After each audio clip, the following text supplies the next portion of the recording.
Good morning, this is Air Post Creations 2021. Today is Saturday, and I thought about what to do today using a reading, and I came to the archetypes since the week's reading was implementing the archetypes deck.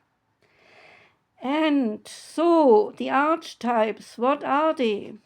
To amuse you all in the beginning, I start with a story when the question about archetypes was posted by a teacher in a semester that I took called Creative Writing. My teacher then were asking us to write an in-class paper on archetypes that would describe each of us best. And first one needs to know what exactly that is, an archetype. I was helped out by a student sitting next to me, noticing my not knowing. So he wrote on a piece of paper, mother, father, queen, king, teacher, and so forth. Then he moved a piece of paper over to me, and my paper then ended up on the archetype clown, because this is how I felt that day. I hope I amused you with this little story, and now we continue and we explore the wild unknown archetypes a little bit further, because there is much to say about archetypes. They are universally recognizable. They come around as images, as patterns, as characters and symbols we find in the collective unconscious mind. But where exactly do the archetypes originate? Well, the ancient philosopher Plato and the ancient dramatist Sophocles, they gave birth to the archetypes. Sophocles wrote many tragedies in which he used the archetypes to better explain all the aspects and wells of the human condition. Sophocles also understood that we need something to do in order to live a good life, not just for the money we get, but for our self-worth. He said in a quote, "Without labor, nothing prospers."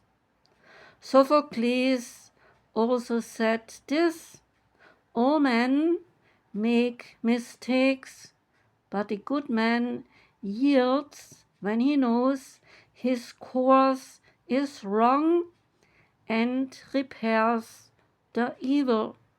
The only crime is pride." Quote end. And from the philosopher Plato, we have a quote as well: "Opinion is the medium between knowledge and ignorance." Quote end. Best known about Plato is his work Plato's Republic.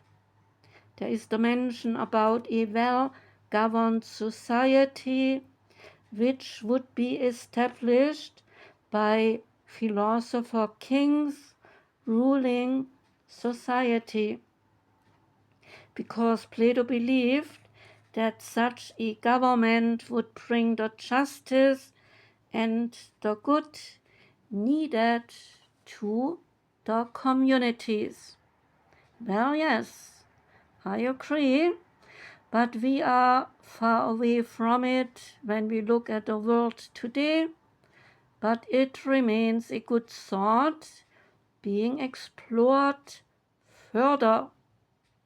So Plato is also known for the theory of vision.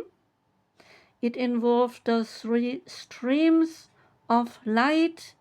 There is the one light of us being seen.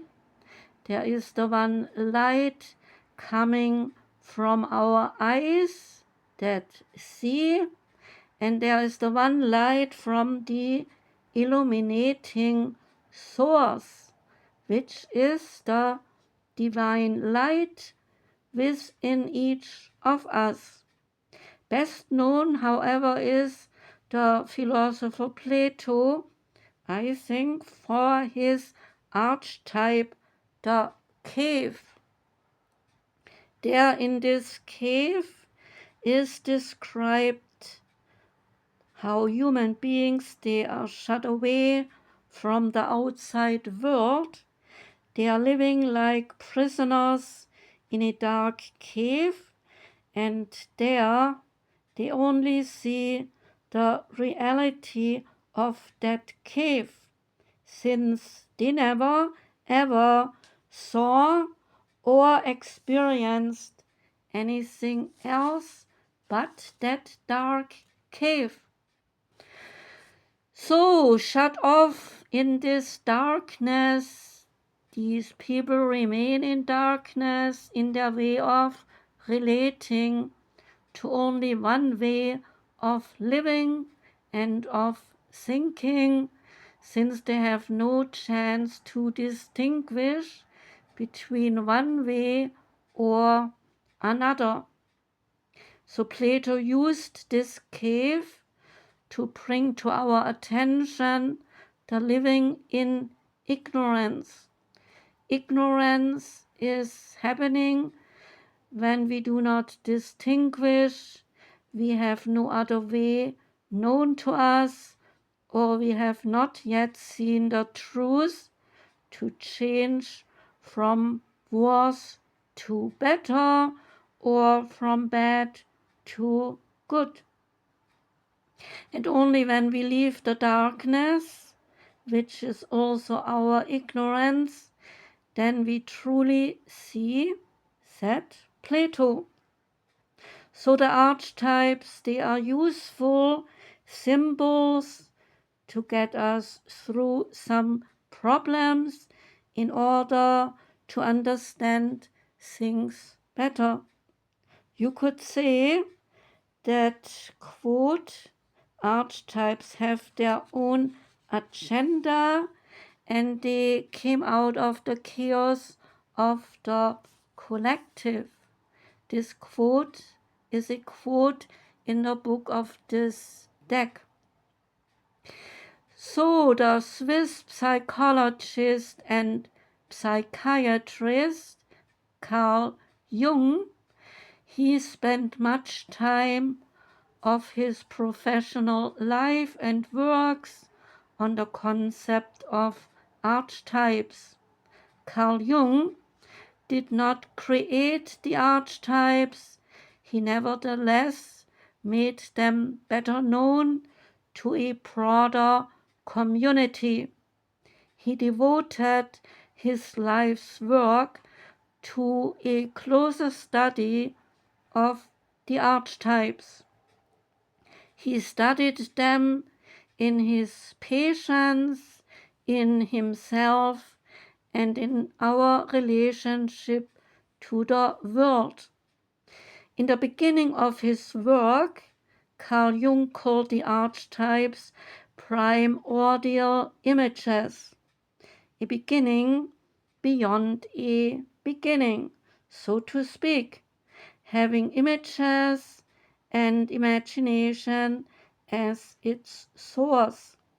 Later, however, Carl Jung changed the primordial images to archetypes. finding that a better name for it. Since the word arch means first and the word type means a model or a kind of a thing, when we put the words together, we get archetypes. Now the archetypes, they are seen as the beginning of time, being there always and forever, and part of our very existence that we cannot suppress or deny, hide or get rid of. One could say that we inherit the archetypes through and also from the universe itself. The archetypes, they are expressed through us by being the oldest universal origin story, the relationship within ourselves and the world. All origin stories relate to some primordial separation, like the archetype of the mother. The mother, in order to be a mother, she must give birth to a child. And as soon as this birth has happened, there is a separation taking place. The child, even though still a newborn baby, must now go on an own journey from then on. And this own journey will lead to find to the self. So the archetypes, they teach us that one of the oldest and one of the most universal tasks is building a relationship with ourselves and the world at large. There are other origin stories, like the story of God Shiva in Hinduism. God Shiva, who is doing his dance of creation. And for modern physicists, the Shiva dance is the dance of subatomic matter. Shiva is enclosed in a ring of fire, which represents the continuous creation and destruction of the universe. So this dance of subatomic matter has the mass, has the space and the time enclosed within this cosmic ring of fire. Another origin story is the concept of Zen Buddhism. The original phase in Zen Buddhism refers to the true phase. This true phase is the description for the Buddha nature, namely being true and living consciously and so doing good deeds. Another origin story is written in the Bible's book of Genesis. All origin stories, and there are many, many more than I mention here, such origin stories, they have narratives using images and so relating to archetypes. We all make a journey through life. One could call such a journey a cosmic drama, since the journey goes on and is never quite ending.